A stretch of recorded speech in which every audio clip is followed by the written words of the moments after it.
Okay, just wanted to make that big enough so I could see it as well. I'll go ahead and share some information about early deaf education. You can read the PowerPoint, which I will be sending to you at a later time, but I'll give you a brief summary. During the 1500s, deaf education was developed in Europe and Italy. In the 1760s, French Sign Language was established by a French priest named Charles M. Deleppe. And he did this in conjunction with the deaf in France. It spread throughout Europe, and in the 1817s, a residential school was set up in America called the American School for the Deaf in Hartford, Connecticut. And it was Thomas Hopkins Gallaudet.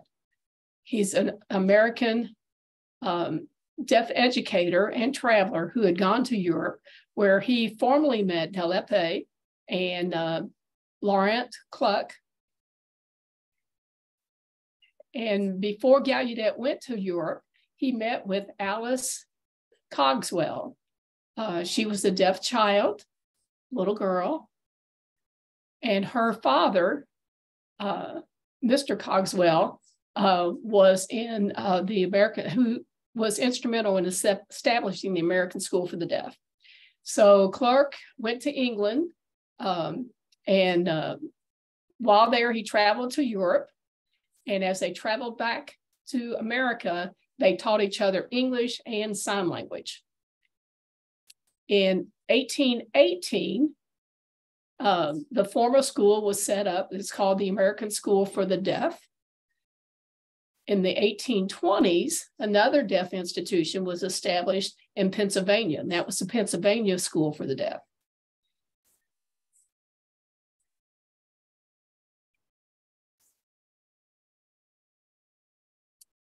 Now you can see the three pictures on the PowerPoint here, and these are actually from the Kentucky School for the Deaf.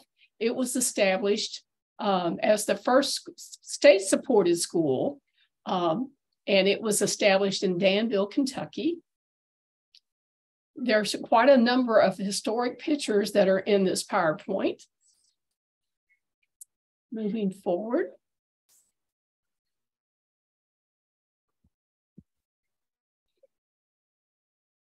This is Michelle. Hi, Anthony. All the panelists are here.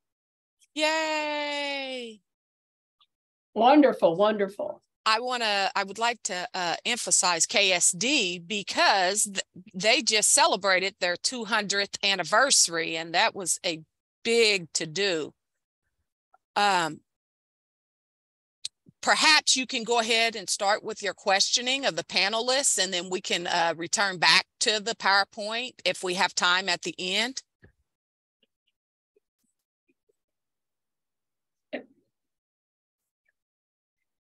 And if you'll give the interpreter one moment so that I can pin the individuals.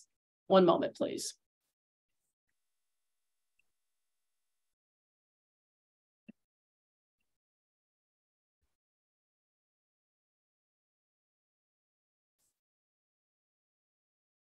Marva, would you begin so that I can, if you'll proceed, and I'll get everyone listed. Thank you. Okay, Anthony speaking. I would like to go ahead and introduce our panelists. We have Rhonda Bodner and Barbie Harris. They are on screen, and I have a few questions I would like to ask them so they could share their experience. Okay. Our first question, and it doesn't matter what order you answer, it's completely up to the two of you. Our first question is, last week, KSD celebrated its 200th anniversary. How did you celebrate, and why was that significant? Barbie speaking. So, okay, first of all, let me introduce myself. My name is Barbie Harris. And yes, Rhonda Bartner was my co-chair. We teamed together to host this huge celebration to celebrate the 200th anniversary of Kentucky School for the Deaf. We started this, we started the process 3 years ago, and it took us this long to start our preparation. And then of course we were delayed by COVID, and we had to wait till things could get back to semi-normal. So there was about 25 of us on the committee and we shared in the responsibility to get this set up. We had several things that we had to plan in order to have a successful event. We supported one another. We also had members from the deaf blind community, the hearing community, just everyone across the state was involved to pull off this very important event.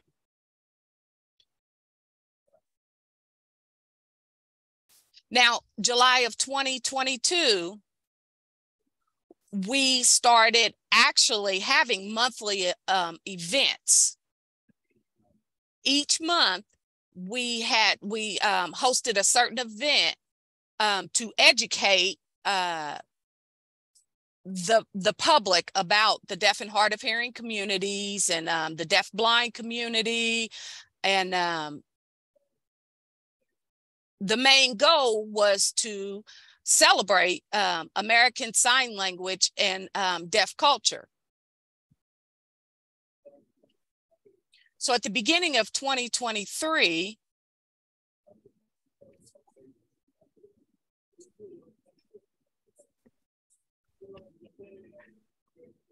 we got a little shift in perspective here. Okay, so let me begin. The MDO is actually the Mini Deaf Olympics. And the Mini Deaf Olympics have been going on for several years, and this was our 40th year. So we wanted to continue that celebration, so we hosted the MDO and invited students from all across the United States to participate in different events. We gave training in leadership, and the kids were able to show off their skills in different sporting events. And it's a great opportunity for deaf and hard of hearing children to identify some of those hidden skills they may have and develop those skills. So again, that was one of the monthly events we held leading up to our big celebration.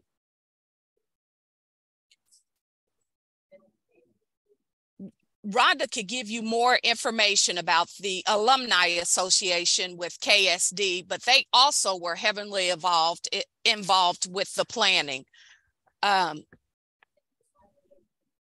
They typically do a yearly celebration to celebrate deaf culture and the preservation for sign language. And the goal is to educate the community that may not have had exposure to the deaf and hard of hearing communities.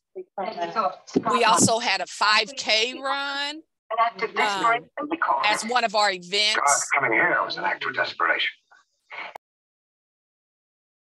And that actually began a few years ago in honor of Arlene Fink. She was a well-known educator at the Kentucky School for the Deaf, and she strongly encouraged kids to be physically active. When her health started to decline, the Alumni Association decided to host a 5K in her honor. And this also brought in funds to provide money for whatever the needs are of the children there at KSD.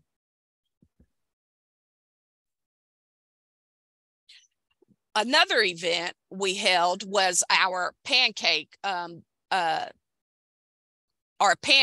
day, or pancake morning and bazaar. And it's a yearly event as well that attracts many people. It's a great time to socialize, to get on the campus there at Kentucky School for the Deaf. The students are involved. And it is also another fundraiser that in the proceeds are given back to the school for whatever the needs may be there.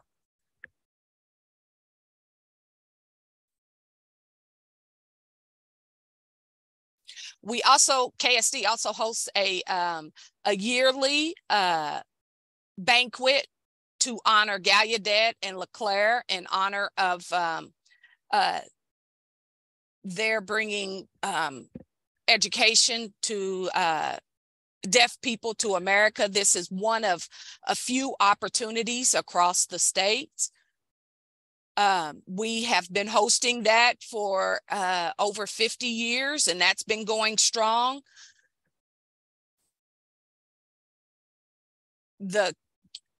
After a presentation, the kids there at the school typically participate in some type of show for the people that come out. We also have a tournament. We also hosted a tournament. I'm trying to think what else. What did we do in February? Rhonda, what did we do in February? We had homecoming. Oh, that's right. Homecoming. And we hosted 4 different schools for the deaf. And then in March, we had the Academic Bowl. That's right, the Academic Bowl. We hosted the Eastern Region Academic Bowl, and that was a huge event for us as well. There's 20 different School for the Deafs that participated in that Academic Bowl, and it tests the students' knowledge on different academic subjects, and they also get to network and interact with one another and share their experiences from the different School for the Deafs. The winner of the Eastern region actually gets to go to Gallaudet University to participate in another tournament, another Academic Bowl. So it's a great yearly event as well. So again, these are events we were holding throughout the year, simultaneously planning for the big gala that we had here recently. So it was very important for us to be very organized and delegate the different duties so we could come together and run smoothly to host this great event. And last Saturday is when we had the gala, and it went off without a hitch. We had so many folks from the older generation to the newer generation that were able to socialize and come together and celebrate KSD. We had dignitaries from KDE, Kentucky Department of Education, of course, the administration from KSD, different teachers that have taught throughout the year. We were able to reflect on the history of KSD and just discuss the impact KSD has had on the community here in Kentucky and across the states. So I'm in the process of replenishing my energy. Right now, we are preparing for a special presenter for our KSD students that will be graduating this year.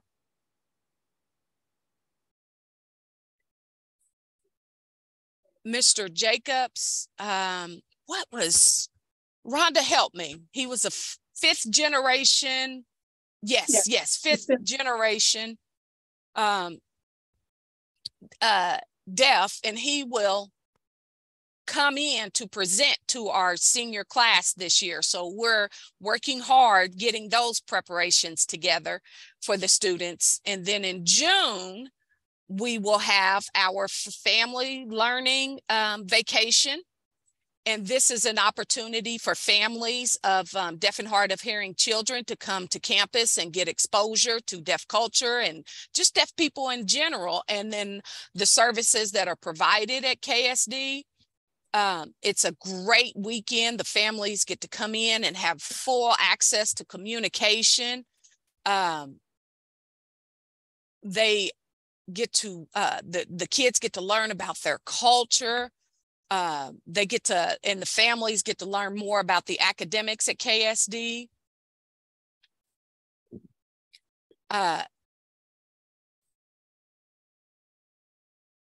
And we also help the students explore what they could become in the future. Now, MDO, I spoke on MDO a moment ago, but we will also be hosting that again. And we will, we also use this opportunity, the family learning weekend, as an opportunity to recruit students to come back and participate in MDO. So we'll see what happens. We'll see what happens with our numbers. Hopefully they'll grow.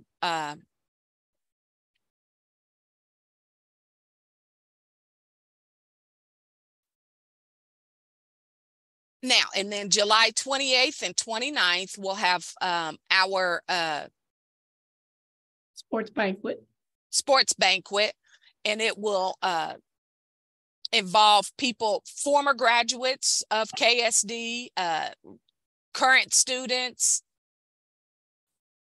I think the oldest alumni we have is from the 1940s.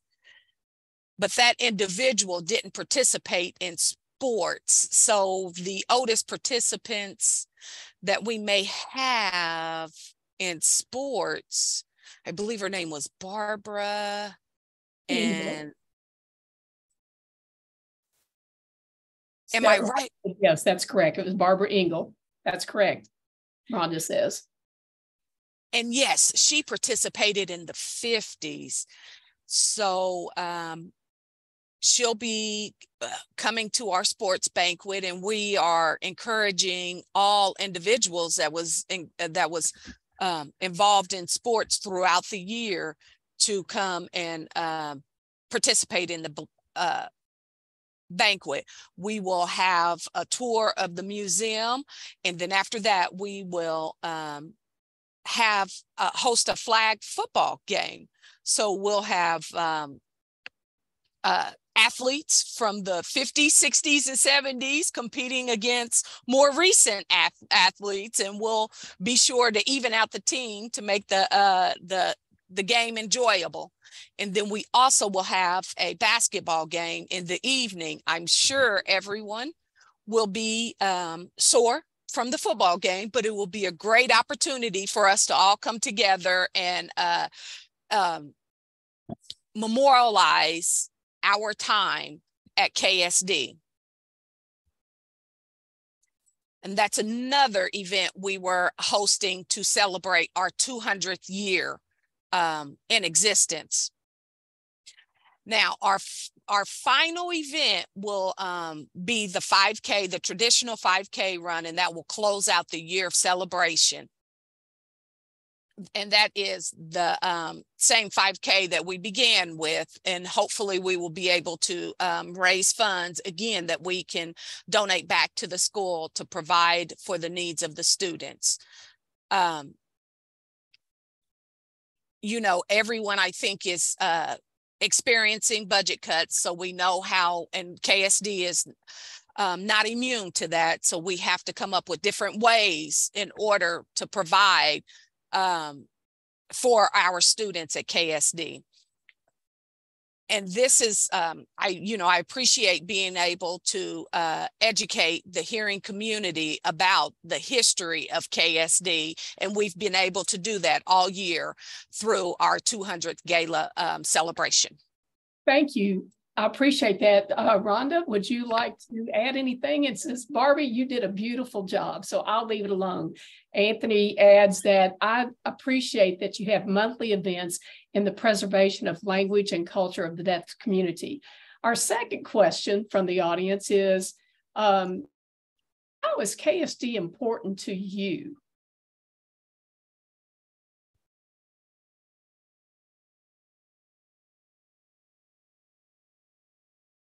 Rhonda, would you like to take a shot at it?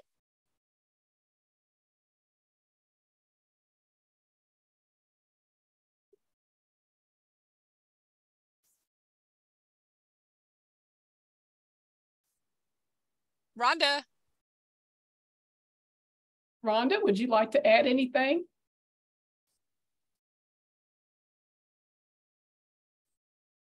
Barbie speaking. I'm not sure if she is seeing us.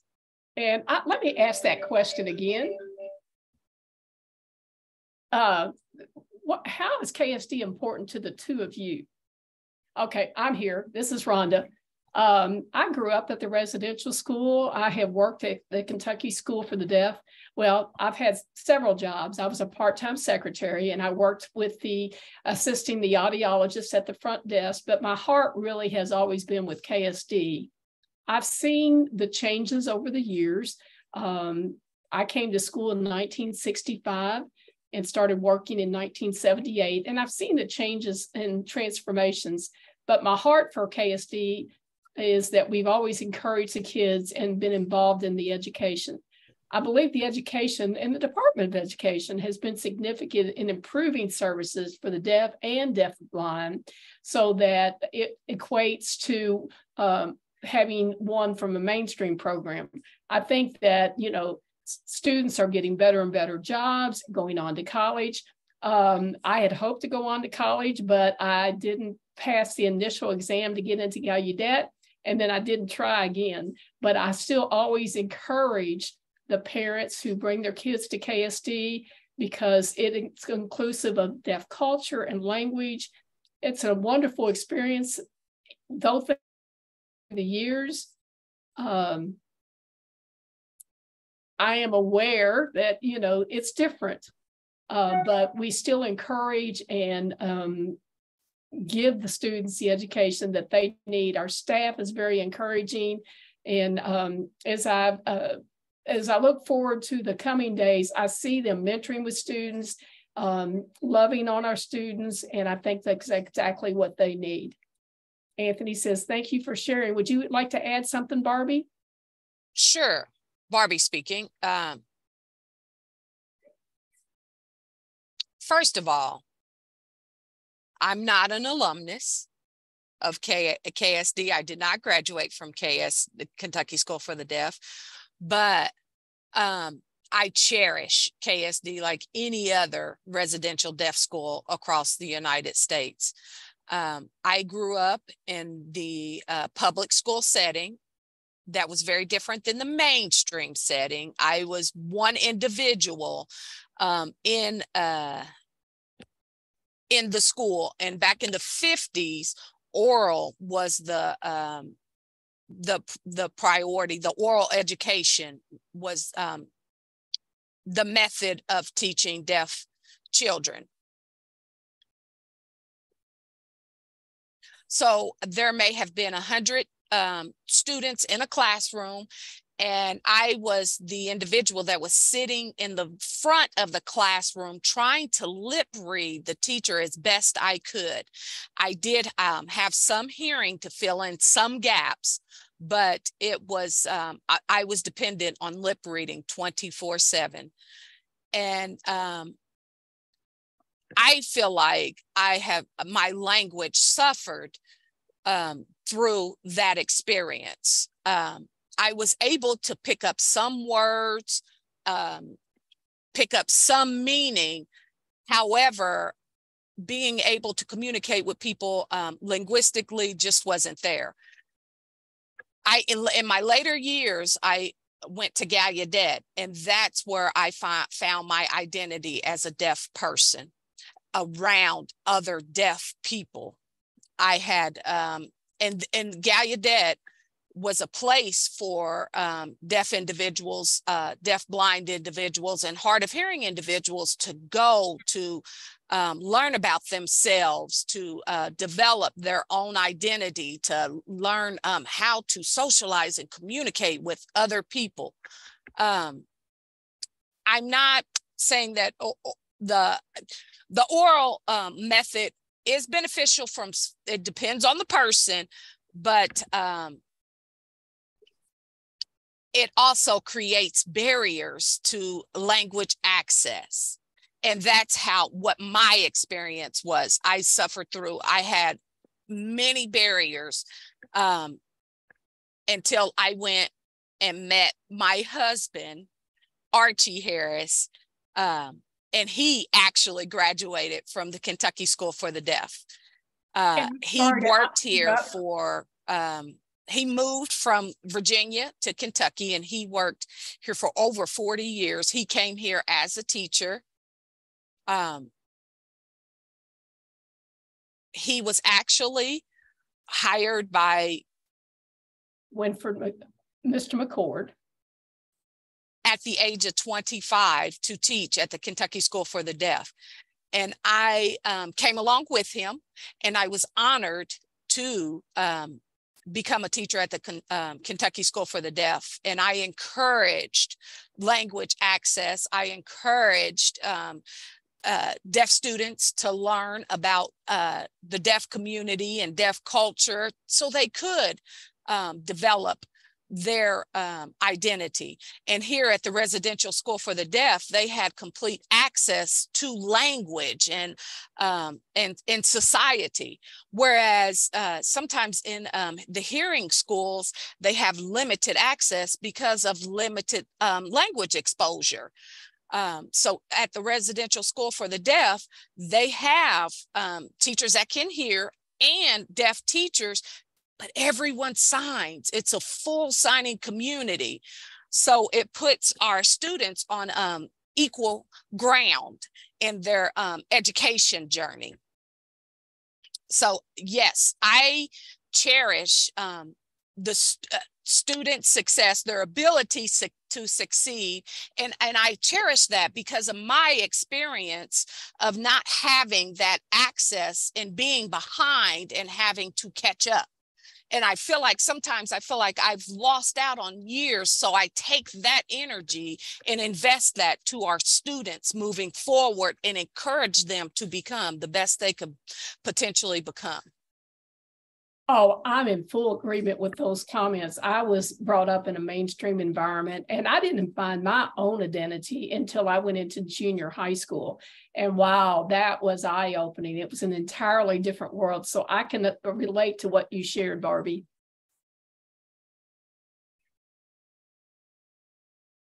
Yes, Anthony, there are some deaf and hard of hearing students and deaf-blind students that succeed in a mainstream setting if they have the supports in place, if they have access to some residual hearing, if they are exposed to language 100% of the time. And those things have to be lined out in their IEP. And without those supports and services in place, their education experience is going to be very different. So that's very important. Appreciate you sharing that, Barbie. That's so true. There was an additional question. So we may move on to the PowerPoints after that. April 15th was National ASL Day. And so what can you share with us about why ASL is so cherished by the deaf community? Sure, this is Barbie speaking again. We all know that Rhonda's left us. Okay, so there's an emergency that's come up on campus she needed to take care of. So I'll fill in for her. We know that there was a huge milestone, a step for the deaf community back in the day when a number of deaf individuals got together and said, our culture has value, and this is our culture, but it will never be heard. That was the term that they used back then. It will never be heard because we're deaf. You know, the assumption was that the deaf individual and the deaf community, you know, are individuals that only have a hearing loss, but not understanding the meaning behind our culture and our language. As that understanding has grown, there was a realization that we needed to expose individuals to the language itself, American Sign Language, ASL, and the importance that plays in our culture, in our language. Just as you all use English, we work in a multicultural world, so we realized that we needed to read and write in English, in addition to the use of our visual language, ASL. So making that understanding of having the language and being able to navigate between the two, be successful individuals.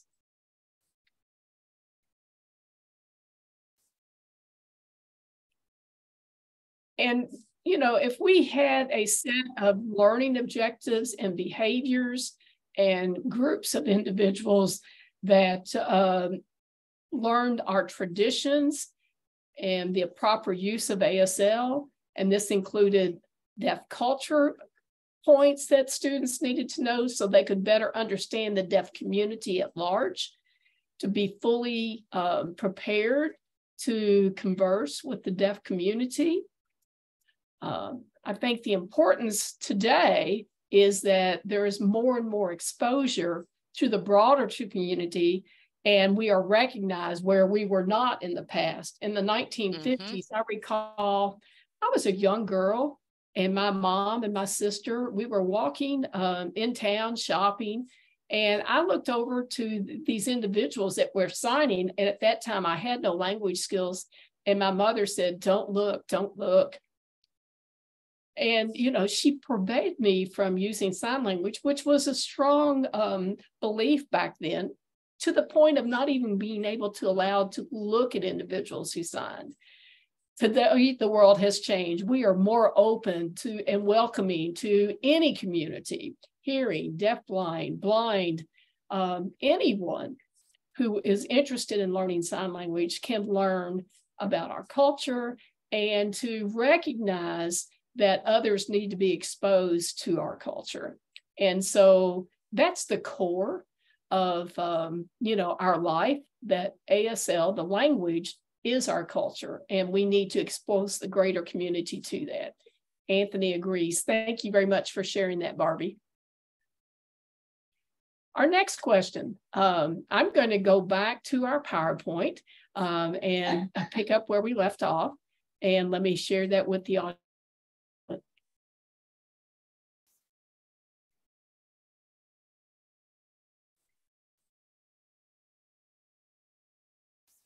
All right, are you all seeing that on screen yet? Okay, I believe everybody can see that now.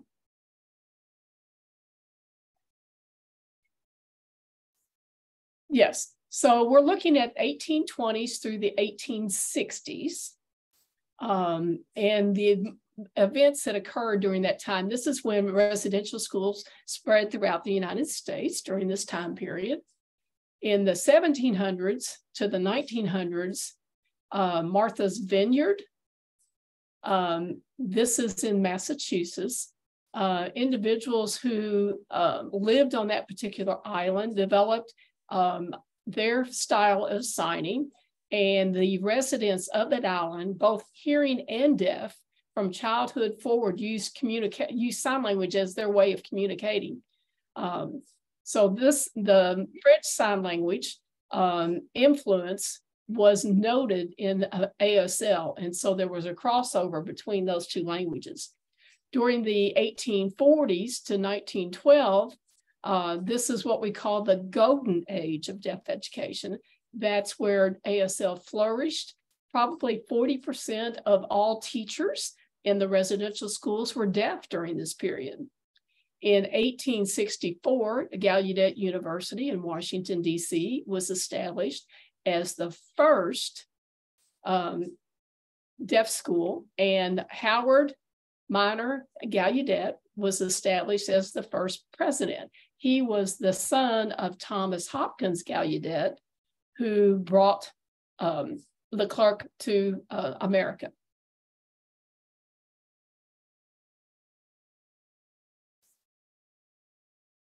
We're going to cover technology that was developed. So Alexander Graham Bell, who invented the telephone, and we also have the TTY being used. This was used in the early 1960s and 70s. On my left and right, you see the large machine with the phone receiver on the side. This is how deaf individuals could communicate through a relay service to talk with other hearing people as well as to other deaf people. This was quite old technology, but it was useful. You see on the left, you see the huge TTY machine, and then how that was adapted to these more compact models that were easier to carry around and to travel with as needed. We'll move on to our next slide. 1880s was a big year. The National Association of the Deaf was established in Cincinnati, Ohio, which is right across from where I live. I live in Northern Kentucky, Cincinnati area. They focused on deaf individual rights, and they're individuals as far as getting their information from the NAD newsletter, and how they advocated for various needs of the deaf community, taught us how to self-advocate and what our rights were. So this is what the National Association of the Deaf was all about, was to focus on us as individuals. Now, Helen Keller, she was born in Alabama. She had both losses of 19 months of both her hearing and her vision. She was taught by her teacher, Annie Sullivan, and left to go into the Perkins Institute for the Blind in Boston, Massachusetts. Now, this website here, you can pull up more information about the Helen Keller organization and learn more about her. And it's very similar to the NAD website, which I also have the link that you can pull up and learn about what they do to advocate for deaf individuals. We've got a number of different devices here that have been used over the year. So these devices were from 1892 until the current use of hearing aids. So you can see the broad spectrum of available equipment. I used the FM system with when I was in the mainstream school program. And then I changed over to hearing aids. And then I decided not to use hearing aids when I graduated from high school. My sense was that I didn't need them. They were not beneficial to me. Now, they are beneficial to some hard of hearing individuals, but they were not beneficial for me. So I made the choice no longer to use them.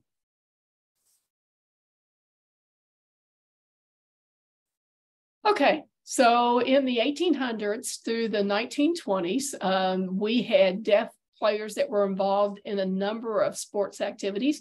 One well-known one is Dummy Hoyle. He was the first deaf player in a major league baseball team. He played from 1886 to 1903 in all four majors leagues. He introduced how you could sign and use various signals to indicate whether it was a ball or a strike. I've got a small clip that you can watch about his life. It's on YouTube, and I have that link there that you can watch at your convenience that tells more about him.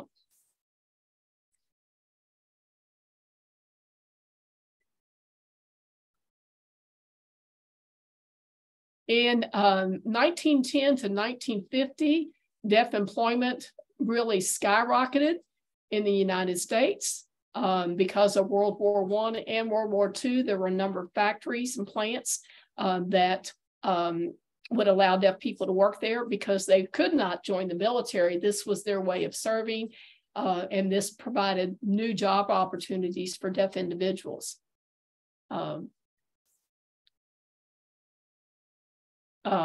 They took on many manufacturing jobs, and new communities developed around, the Goodyear plant in Akron, Ohio, as an example.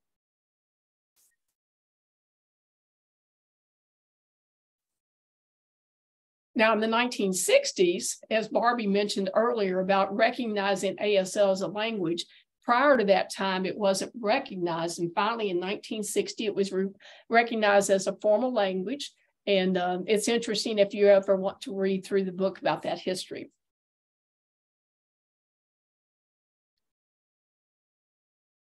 We also have a national theater for the deaf. We also have one that's called Deaf West. So individuals who want to be involved in theater, it's not necessarily equates to what actors get in the hearing mode, but when you look at all of these actors that I have here, they are well known in the deaf community and in the deaf theaters. So from 1965 until 67, a well-known actor, Bernard Bragg, he founded the Deaf Theater itself, and he was a well-known actor of the day.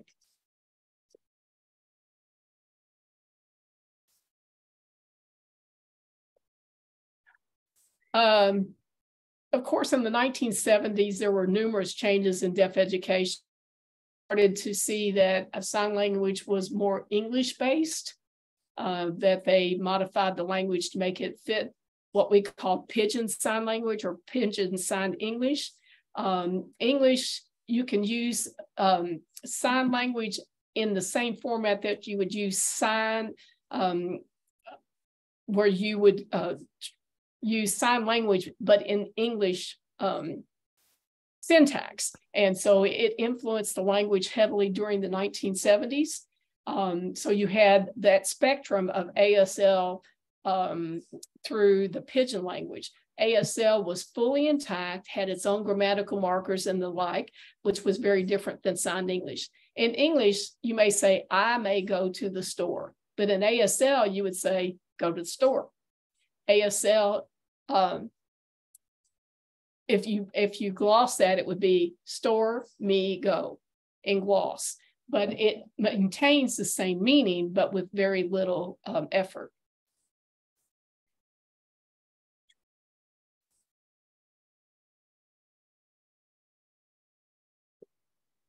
If you want to learn more about that era, feel free to ask me at a later time, and that'll work. Oh, another game changer. This was in 1984, yes. The invention of cochlear implants was developed for those individuals who wanted to hear more.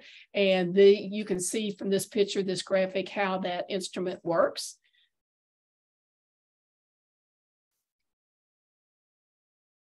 I'm going to take just a brief pause. I'm going to look at the questions that have come up on chat.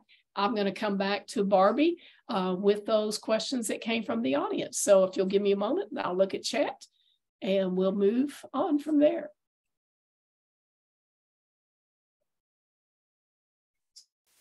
Share.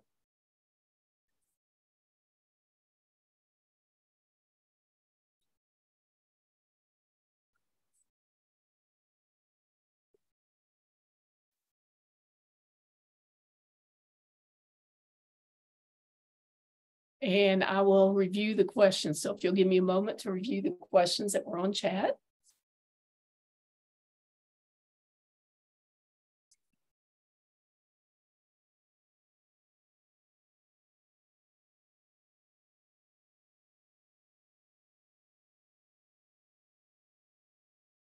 One question, Barbie, are you ready?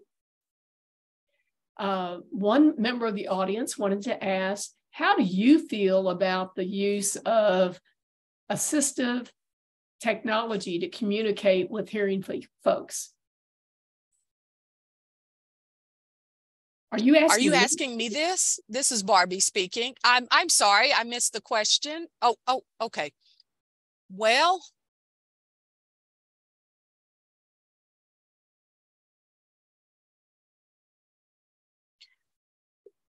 so I'm at a 65 decibel loss, 65 to 70. So, you know, we had the FM systems back in the day that had connections to our ear and wires that ran down to a box, and that we would pick up, you know, environmental sounds. As technology evolved, the hearing aids got smaller. We didn't have to have a device that we carried around on our chest any longer. We just needed the behind the ear. By that time, I was experiencing a significant loss, and the doctor had explained to my parents that it was a progressive loss. It would be a progressive loss. So by the time I was 35 to 40 years old, I was profoundly deaf, and realized that I had no speech recognition with the hearing that I did have. So I would use those hearing aids to help enhance my understanding of speech, but I still wasn't able to understand speech without the ability to read lips. And while you're keep in mind, reading lips, it depends on the person's lips as well. Some people mumble, some people have bigger lips than others. So all of those are barriers to accessing communication. So I decided when I went profoundly deaf to no longer use assistive devices. I'm happy with who I am. I communicate the way I am. I am ingrained into the deaf culture, deaf world, and I don't feel like I need to change. I know that the cochlear implant is the newest technology out there, but I don't feel like I need to change myself to accommodate others. And God made me who I am, and this is the way I am. Again, it works for some people, but as a personal preference, I enjoy the way I am. Well, before everything, you know, with the technology that we have available today, so how did you communicate with hearing people back in the day, so to speak? How did you choose to communicate? Anthony asked the question again for her. Barbie's asking that the question be repeated. Okay, so Barbie, this question's to you. I understood what you shared, but we're curious, how did you communicate with individuals? You know, what devices do you use? You know, what was available, not now, but what was available to use with hearing individuals when you did need to communicate? How did you do that? So again, remember, I came from the oral method. So I was trained on reading lips. I may have had to ask people to repeat themselves over several times, because there are some words that look the same.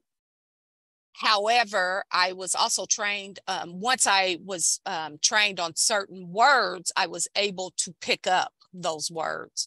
But again, this is at a vocabulary level, and trying to put meaning to words that people are trying to communicate to you, and you may only get a few of those words. It's a struggle. It's very difficult. So with lip reading, it's more of trying to piece together a puzzle and not having all the pieces. Once I learned American Sign Language at Gallaudet, that's when language became meaningful to me. And of course, I experienced some regret because I thought, well, why was I not introduced to American Sign Language earlier? However, a part of me was grateful to have that experience learning English through the oral method. But I just feel like I would have had, my journey would have been very different had I been introduced to American Sign Language earlier. So now through the 1950s, moving forward, it was a challenge. It was tough for me to communicate. Well, thank you for sharing that with us, Barbie. I'm ready to wrap this session up. We've got 2 minutes left with our time. I want to thank for sharing with us and answering those questions. I'll let the audience know that I and Michelle Niehaus will send you all the PowerPoints that we've shown today. If you have any additional questions, feel free to reach out to us. Our information is embedded in the PowerPoint on the last slide. Feel free to reach out and contact me. I hope you all have a wonderful day. Take care.